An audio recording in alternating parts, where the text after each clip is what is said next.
Hello and welcome to our overview of Trackit Self-Service video. Trackit Self-Service is the end-user web portal which allows end users on a network to log into their Trackit help desk system and log their own tickets for service requests or for problems that they're having, or to check the status of their tickets that they've logged in the past. They can also do things like search a knowledge base to look for solutions to issues, or see the assets or computers that are assigned to them and the details about those systems. Depending on how your administrator has configured your system, some of those options may or may not be available. Now, as I mentioned before, the self-service portal is a web portal, and to get to that web portal, you will usually have a URL that consists of a server name or a domain name, and then a slash, and then Trackit, and then a slash, and then self-service. When you go to that URL, you will then be taken to a login screen that looks something like this. Depending on how your administrator has configured your system, this may look slightly different, but this is the default login screen. There are two different ways to log into the self-service portal. You can log in with a Trackit self-service user ID and password, which should be supplied to you by your administrator, or you can log into the system using AD authentication with the Windows account you're logged into your system with. It depends on how your administrator has configured your system as to how you will actually log in. So for the purposes of this example, we are logging in using a Trackit self-service user ID and password. My user is rrequester. I've typed my password already, and then I just have a login button. If my administrator had enabled AD authentication for this account, I would see another link below here that says log in with your Windows credentials. And when I clicked on that, it would automatically fill in my Windows domain information here and then just ask me to select the language that I want to use. If I wanted to bookmark my self-service page, I can bookmark server name / Trackit / self-service if I'm using the standard Trackit user ID and login. And if I am using the AD auth option for automatic Windows authentication, I can bookmark server name / Trackit / self-service / login, which would look like this. This URL would take me straight to the AD authentication login if my system was set up that way. So for now, I'm going to go ahead and log in with my self-service user ID and password. So this is the default self-service interface. This is the home page of self-service. In the top right, I have a menu bar up here. You'll notice there's a drop down next to my login name. If I click on that, you'll see I can go into About Self-Service. That'll give me more information about the system. I can click Getting Started, and that will give me an overview of how to use the system. I can click on Profile Settings, and that will give me information about my profile. And if I'm allowed by my administrator, I can then update these settings. And we also have the Log Out button. Next to my profile drop down there is the Help link. If I click on this, it will take me to the online help documentation for the self-service portal. And next to that is the Announcements button. If there were new announcements that were relevant to me, I would see a little red indicator on here, and when I clicked on that, it would pop this window open and show me all of the announcements. I would also see important announcements on the default home page here on the right-hand side. Currently, there are no announcements in my system for me, so this is empty. In the center of the home page here for self-service, we have the Search for Solutions button, the Create New Ticket button, and the View My Tickets button. You will notice that those same options are here on the left, Create New Ticket, Solutions, and My Tickets. And then you'll also see on the left there are custom links. And right now we have one link to the Trackit website. Your administrator can configure these however they like and add links to your internal intranet site or to other helpful pages that they want you to have access to. So let's take a look at the three options we have here in front of us. We have Search for Solutions. The first time you come in here with a problem, you might want to go into the Solutions module and search and see if you can find something that will help you solve the problem on your own. So let's search for print. And we see that we have one solution that deals with printing. And you'll notice over here on the right-hand side, this article has 0 stars and also has 0 issues resolved with this particular solution. So if the solution documented here had been used to resolve some other user's problems, you would see the number of times that had been used here. And you, as the end user, can also rate the solution as to how useful you believe it is. So let's go ahead and click on the solution, take a look at what it looks like in here. So here's the sample solution about how to troubleshoot problems in Outlook.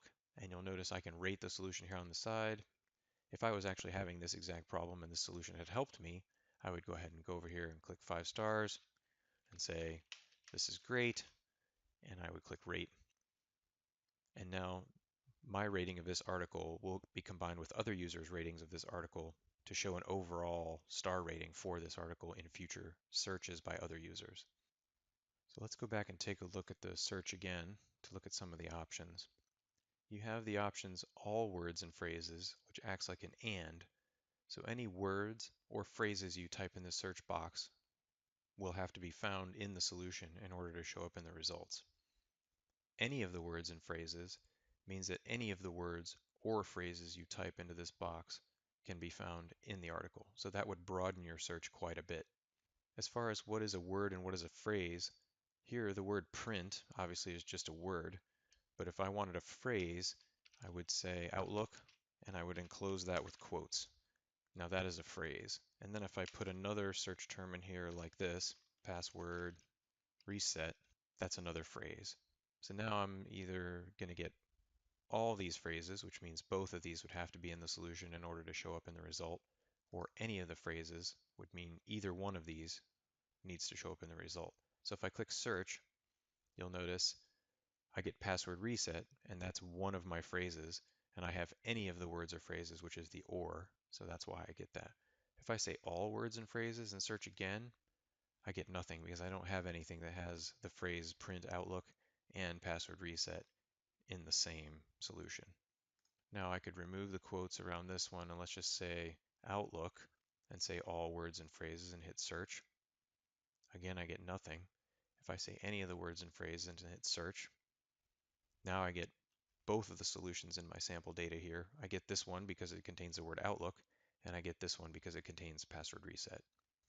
You also have the option of browsing solutions. If you click on the Browse Solutions tab, you can pick the topic drop down here and select a topic, and it will show you all of the solutions within that topic.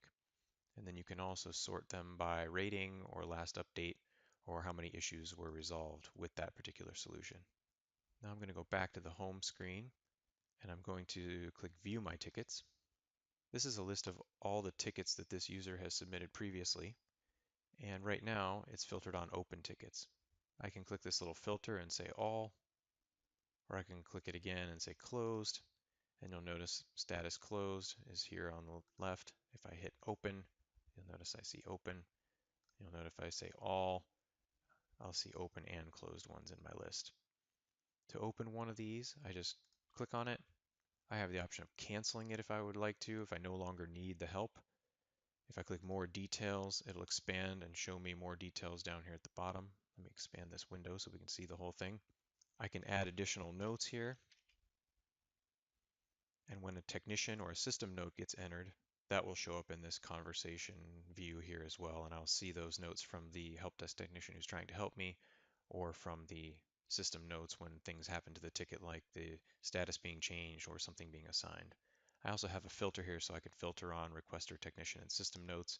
So if I don't want to see the system notes, I only want to see the conversation between myself and the technician, I can do that. I can add an attachment here if I would like, if I have a screenshot or something that I want to add. As I mentioned before, I can cancel the ticket if I want by just clicking cancel ticket. I can enter why. I can click OK, and then that ticket has been canceled. And you'll notice that it's marked closed, and my note has been inserted in here as well. Now I'm going to go back to the home screen for just a moment, and then I'm going to click on create new ticket so you can see what that looks like.